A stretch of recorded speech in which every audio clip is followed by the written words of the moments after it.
If you've been looking into building or expanding your smart home, you've probably noticed that not all smart devices speak the same language.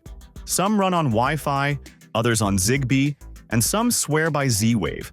And if you've ever wondered, does it even matter? Yes, it really does. Choosing the right protocol can mean the difference between a smooth, reliable system and one that drops devices, lags, or simply refuses to work together. So today, we're breaking it all down, with enough detail so that by the end, you'll know exactly which one fits your smart home vision.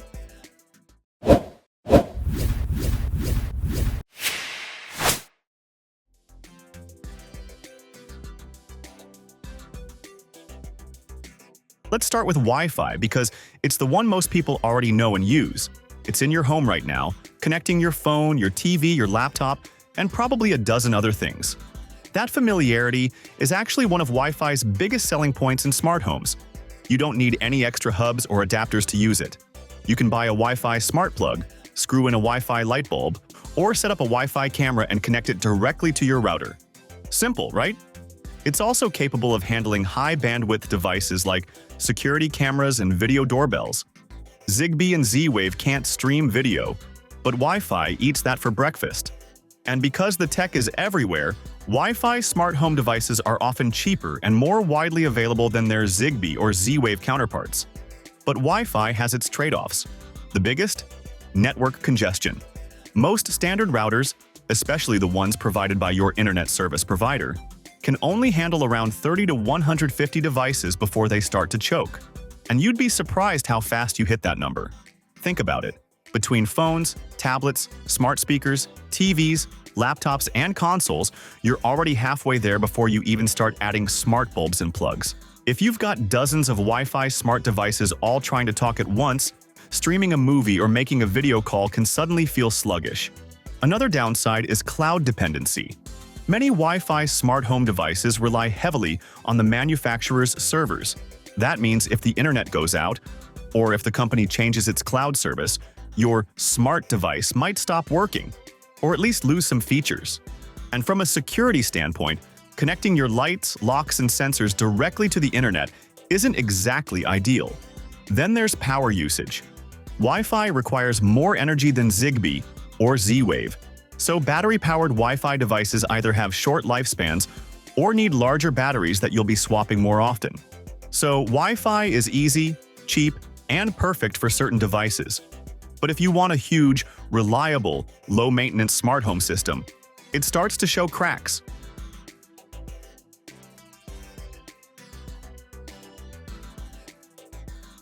Now, let's switch over to Zigbee. Zigbee works differently because it doesn't connect each device directly to your router. Instead, it uses a mesh network. Imagine each Zigbee device as a stepping stone, passing messages from one to the next, extending the reach of the whole network. This means that as long as you have enough devices acting as repeaters, usually mains-powered ones like smart plugs or bulbs, you can cover your whole house and even parts of your yard without worrying about Wi-Fi range. Zigbee also operates on the 2.4 GHz frequency, which it shares with Wi-Fi and Bluetooth. Yes, that means interference is possible, but in real-world use, most people don't notice problems.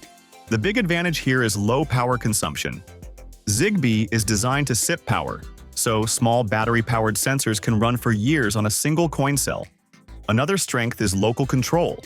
Zigbee networks can operate entirely within your home, with no need for constant internet access. If your internet goes down, your automations can keep running because the devices talk directly to each other through your Zigbee hub. And interoperability is pretty solid. A Zigbee bulb from one brand can often work with a Zigbee hub from another brand. Of course, there are caveats.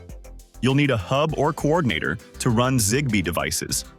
That could be a standalone hub like a Philips Hue Bridge, a smart home hub like SmartThings, an Amazon Echo with built-in Zigbee, or even a USB dongle connected to something like Home Assistant. And while Zigbee is generally cross-compatible, some brands still lock certain features to their own hubs. Plus, Zigbee can't handle high-bandwidth data. No video streaming, no large file transfers. It's strictly for small, quick bits of information like turn on, turn off, or temperature is 72 degrees Fahrenheit. One of the coolest technical features of Zigbee is device binding. You can set a Zigbee switch to directly control a Zigbee bulb without needing your hub to relay the command.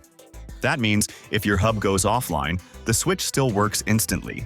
If you want a network that's power efficient, resilient, and doesn't clog your Wi-Fi, Zigbee is a great choice, especially for lights, sensors, switches, and other small smart home gear.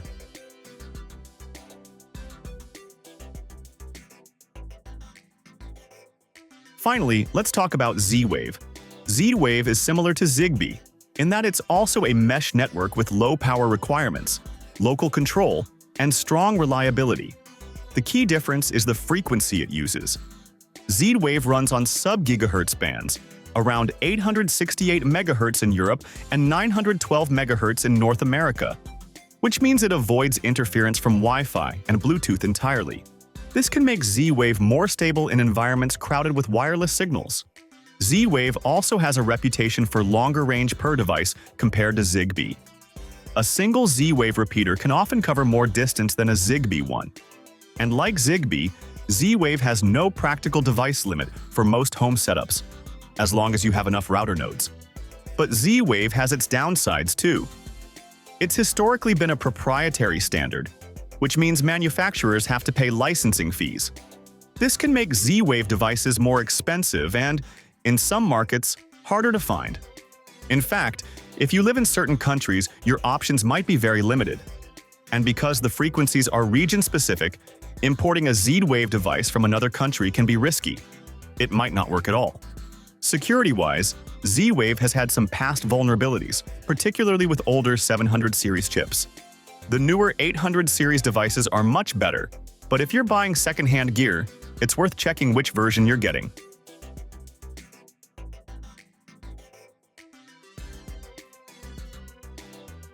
So where does that leave us? If you want the simplest, lowest-cost setup with minimal extra hardware and don't mind some potential security and reliability trade-offs, Wi-Fi is fine for a small number of devices or high-bandwidth needs like cameras. If you want a low-power, flexible, and well-supported ecosystem that works great for lights, switches, and sensors, and you're willing to use a hub, Zigbee is an excellent choice.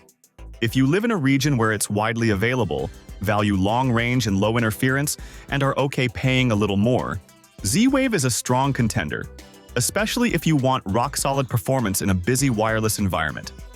But here's one last tip. Try to stick with one main protocol for your core devices. Mesh networks get stronger the more compatible devices you add, so if you mix and match too much, you can weaken the network's stability. You can still blend in a few Wi-Fi cameras or specialty devices, but your lights, sensors, and switches will thank you for keeping them on the same protocol. At the end of the day, all three, Wi-Fi, Zigbee, and Z-Wave, can power a smart home. The best one really depends on your priorities: simplicity, efficiency, or resilience. Once you decide which matters most to you, the choice gets a whole lot easier. And remember, whichever you choose, you're building a foundation. The stronger it is now, the smoother your smart home will run in the long term.